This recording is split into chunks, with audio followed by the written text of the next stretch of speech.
ngeen bëggee am suñuy jotaay saa su ne mën ngeen abonné suñu chaîne YouTube Nourou Darayni benn information du leen rëcc incha allah jërë ngeen jëf. auzu billahi min asheytaani rajim bismillahi arrahmani irrahim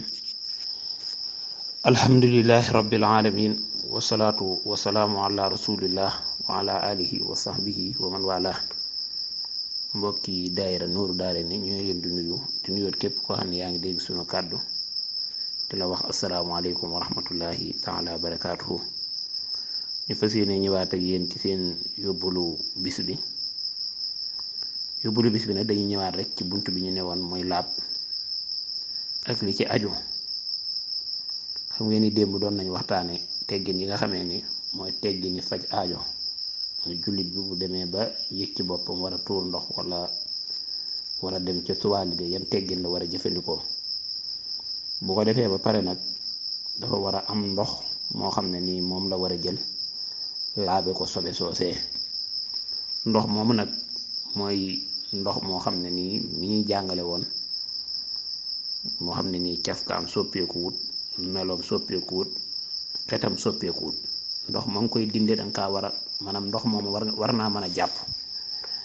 léeg-léeg ñu naan ndox mi kan munta jàpp ndax ndoxum wanag la. ndoxum wanag dafa war a mën a jàpp bu mënee dindi sobe rek war naa mën a jàpp. wala ñu naan la satala gi munta jàpp ndax satala wana la. bu fekkee ne satala gi daf mooy def ndox mi nga xamee ne moom ngay laabe sobe soosee ngay génnee kon satala googu war naa mën a jàpp ndax ndox miñ la digal nga xam ne moom ngay laabe sa sobe soosee ndox moom lañ digal pour nga mën cee mën a jàppoo. looloot képp koo xam nga ni yor nga kër nga bàyyi ndox moomu xel surtout wàllu soxna yi nga xam ne ñooy toppatoo wirum wana yi ndox moomu ñuy taaj foofu ñu fexe ba muy laab tey mën a set lool ngir muy mën a deñal sobe. nit ki nag deñal sobe soosu am na ñaari anam yoo xam ne nii mën na koo dindee. benn bu ko neexee mu foog lu demee ni xeer wala sagar wala jumtukaay boo xam ne nii nekkul jumtukaay bu koy lor wala nekkul jumtukaay boo xam ne nii lu ñuy jëfandikoo la maanaam amal na njariñ askan wi wala mu mel ni jumtukaay boo xam ne nii lu ñuy lekk la bu nekkul loolu mën na caa dindee sobe soosee. loolu la ñu tuddee listijmaar lay wax dawandiku. loolu mënees na ko dindee ci sobe soosee. loolu nag dañ ci moytandikuloo jullit bi muy dindee loola lu demee ni ab yax ndax yonent bi sallallahu alayhi wa sallam waxoon na ni ngeen ko moytandikoo lu demee ni ay yax wala lu demee noonu ngeen di ko dindee sobe soosee ndax seen mbokki jinne yi loolu la ñuy dunde.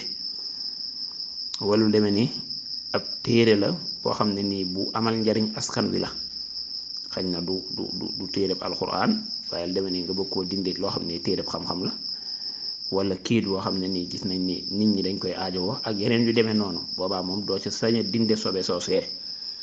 ndax nekkul ni sobe si dañ naan la boo demee toilette ba pare rek ndox rek nga ko mën a dindee déedéet. mën nga koo dindee xeer mën nga koo dindee musuwaar asape yi wala sagar boo ko ci dindee ba mu set nag ba dara toq ci loolaat baax na. boo dee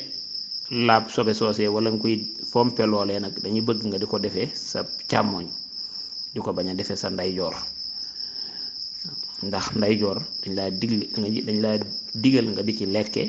waaye bu demee xeet sobe yi nga xamee ni moom ngoy dindee sobe soosee boobaa moom càmmoñ lañ ca soxla. kon loolu ñu bàyyi ko xel bu baax a baax te xam ni kon li ñuy tuddee listijmaar loolu dagan na bu ko defee nag waaye nag ndox moom lañu gën a bëgg koo xam ne nii nag moom lay dindee sobe soosee ndax anal maa adyabu li xawli Aïsa radiyallahu anhuma waxoon na ni yonent bi sallallahu alayhi wa sallam digal nañu maanaam ñun ay soxnaam ñuy jëfandikoo ndox ndax kat ndox moo nekk li nga xam ne moo gën a teey. kon loolu diglab yonent bi la alayhi salaatu wasalaam waaye kon boo amul ndox nag mën ngaa jëfandikoo léegi li nga xamee ne moom lañ la wax léegi bu ko defee nag bu laaboo ba laab bi set mu daal di génn bu dee génn nag mu jiital tànkub nday jooram daal di wax lii kufraanaka alhamdulillahi lasi asaba xanil asa wa afani wala mu ne alhamdulillahi lasi ahsana ilayka fi awalihi wa axirihi wala mu wax ni alhamdulillahi lasi asaqani lasatihi wa abqa fi quwwatihi wa ashaba yaqini las jannati ma laysa yumadu rasulun karimun baytana zara ahmadu la tuur ndox leneen lu dul loolu rek amul leneen lu mu ko mën a weccee leneen lu dul loolu amul leneen lu mu ko mën a weccee te yow jël nga sa biir dajale ci ay ñam yu bari sunu borom subhanahu wa taala def ba loola mën a rees ba mën a génn te amoo ci benn jafe-jafe kon ak sant yàlla bu baax a baax war na la bu baax a baax a baax te loolu rek ab jullit war na cee xalaate kàttanu sunu borom subhanahu wa taala yow mi nga xam ni ay xéewal yu bari wër na la nga lekk ci te yooyu yëpp wuute te benn fi nga koy dugal rek fenn la sunu borom jaarale ko fi mu koy war a jaarale ba génnewaat ko te dara jotu la bu dee ay naanit noonu kon jullit bi bu demee ba loola génnaat mu amaat ak woyax bu baax war naa sant yàlla bu baax a baax a baax wax na ko kat yàlla yow maa ngi lay sant yow mi nga xamee ni yaa demal sobe si ba noppi jàmmal ma ndaxte kat am na ñoo xam ne tey buñ ko bëggoon ak loola la nga koy xeet lépp dana nekk ci ñoom coono bu méttee métti kon boo ko defee pare nga sant yàlla loolu war na bépp jullit boo dee laab sobe soosee nag dañuy bëgg nga njëkk a raxas sa loxo ba pare ndax sa loxo bi bu tooyee bu taqee ci sobe si rek pour mu deñ day daal di yomb waaye boo jëlee sa loxo directement rek taqal ko noonu ci sobe si rek di laabu balaa deñ mën naa yàgg ndax mën na caa daal di wow loo tax nag ñuy bëgg nga raxas sa loxo ba pare mu door a nag laal sobe sa bu ko defee boo ci defaatee ndox rek dafay daal di set noonu mu nekk nag loxo càmmoñ bi boo génnee nag boo amee saabu nga raxasu ci boo ko amutit bu njëkkit nga jël suuf def ko ci raxal ko ba sobe sa mën a deñ su ko defee kon lii leen indiloon bu ko defee bu ëllëgee ñu ñëwaat ci buntu laab bi ñu newoon ba léegi rek ñu ngi sant ñëpp di gërëm ñëpp asalaamaaleykum wa rahmatullahi taala wa barakaatu. bu ngeen bëggee am suñuy jotaay saa su ne man ngeen abonné suñu chaîne YouTube Nourou Darayni benn information du leen rëcc incha allah jërë ngeen jëf.